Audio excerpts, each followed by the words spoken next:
Good evening to all. Myself R. Venkatesh Kumar, working as an assistant professor in Department of Electrical and Electronics Engineering in NPR College of Engineering and Technology, NATHAM. Today I am going to discuss about combinational logic gates. This topic will cover under digital logic circuits. Before going to this topic, we will discuss about the course objective of this subject. In this subject, we will study the fundamentals of combinational and sequential digital circuits, to study various number systems and to simplify the mathematical expressions using Boolean functions word problems, to study implementation of combinational circuits using gates and MSI devices. Then finally, to study the design of various synchronous and asynchronous circuits. Nowadays, digital electronics is one of the major subject. As a electrical and electronics engineering students, you must study the digital electronics. Why study digital electronics? As an engineer with a background in electrical engineering, you will have to deal with information related to different types of signals. In practice, all real-life signals are analog. At first sight, it seems the use of analog is much better as compared to a digital signal. However, digital signals have various advantages over analog signals, like noise immunity and more information per unit of time. Digital electronics is the foundation of all modern electronic devices such as cellular phones, MP3 players, laptop computers, digital cameras, and high-definition televisions. In this subject, students learn the digital circuit design process to create circuits and present solutions that can improve people's lives. In digital logic circuits, the following topics are very most important topics. There are logic gates, Boolean algebra, K-map specification, combinational circuits, flip-flops, sequential circuits, memory components, and the final one is integrated circuits. First one is logic gates. Logic gates are used to carry out logic operation on single or multiple binary inputs and give one binary output. It is used to control the flow of information, create complex problems, and understand how computer works at a fundamental level. Without logic gates, modern digital electronics and computer programming as we know it would not be possible. Logic gates are mainly used to store the binary values, and it is used to manufacturing the integrated circuits. This is the basic logic gate block diagram. In basic logic gates, the input is binary digital input signal and output is binary digital output signal. There are two types of logic gates. One is combinational logic block, another one sequential logic block. In combinational logic blocks, whose output logic value depends only on the input logic value, and sequential logic blocks, whose output logic value depends on the input values and the state of the blocks. The function of logic gates can be described by truth table, Boolean function, and Karnaugh map. In this slide, we will discuss about basic combinational logic gates. The basic gates are AND gate, OR gate, NOT gate, NAND gate, NOR gate, XOR gate, and XNOR gate. First one, we will discuss about AND gate. Basically, AND gate is a multiplication operation.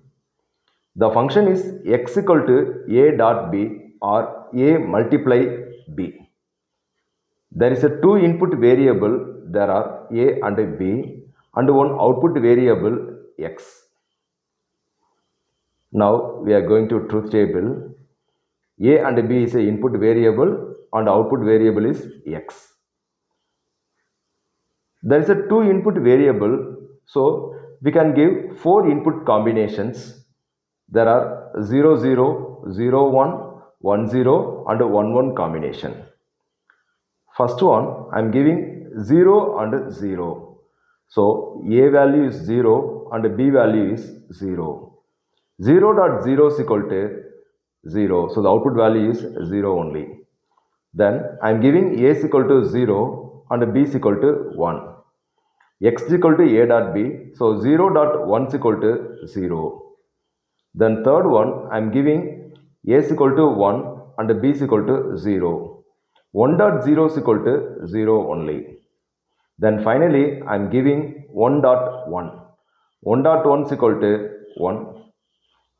So this is the AND gate operation.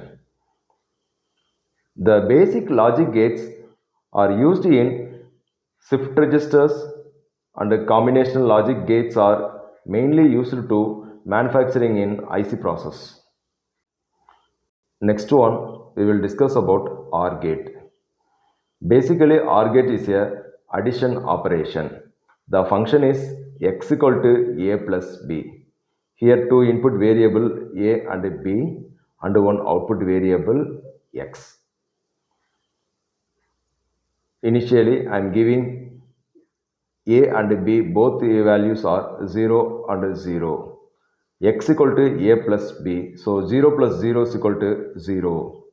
Then second one, I am giving a is equal to 0 and b is equal to 1. 0 plus 1 is equal to 1. Third one, I am giving a is equal to 1 and b is equal to 0. 1 plus 0 is equal to 1. Finally, I am giving 1 plus 1. 1 plus 1 is equal to 1. So this is the OR gate operation. Next one, NOT gate. NOT gate means, suppose if I am giving a is equal to 0, so that time your output will be 1. So this is the inverse of input values, or otherwise if I am giving a is equal to 1, so your output value will be 0. So the function is x equal to a bar. Input is a and output x equal to a bar. Then next one, NAND gate. NAND gate is the inverse of AND gate. The function is x equal to ab bar. So we are going to truth table. AB value is 0 and 0. Then your output will be 1. Then next one, I am giving A and B value is 0, 1. That time your output value will be 1. Then third one, if I am giving A is equal to 1 and B is equal to 0, so your output value will be 1. Finally, I am giving A, B is equal to 1 and 1. So your output will be 0. This is the inverse of AND gate. Then next one, we are going to NOR gate. NOR gate is the inverse of OR gate. The function is x equal to a plus b the whole bar. So the inverse of OR gate is called NOR gate. The next one, XOR gate. XOR gate, the function is x equal to a bar b plus a b bar. Now I am going to truth table. Input is a and b and output is x. Initially I am giving a is equal to 0 and b is equal to 0. So I am giving this value to your function x equal to a bar b plus a b bar. So your output will be 0 only. Then next one, I am giving a is equal to 0 and b is equal to 1. So that time your output will be 1. Then third value, I am giving a is equal to 1 and b is equal to 0. Then you can get output is 1. Then finally, I am giving a is equal to 1 and b is equal to 1. So that time your output will be x equal to 0. So simply you can remind it, the same value, if I am giving a and b is the same value, means your output will be 0. Suppose if the any one input is changed, means your output will be 1. That is a simple XOR gate operation. Then XNOR gate. XNOR gate is the inverse of XOR gate. So the function is X equal to AB bar plus AB. By using these combinational logic gates, we can manufacturing the integrated circuits. So the logic gates is mainly used to manufacturing the integrated circuit process. Thank you.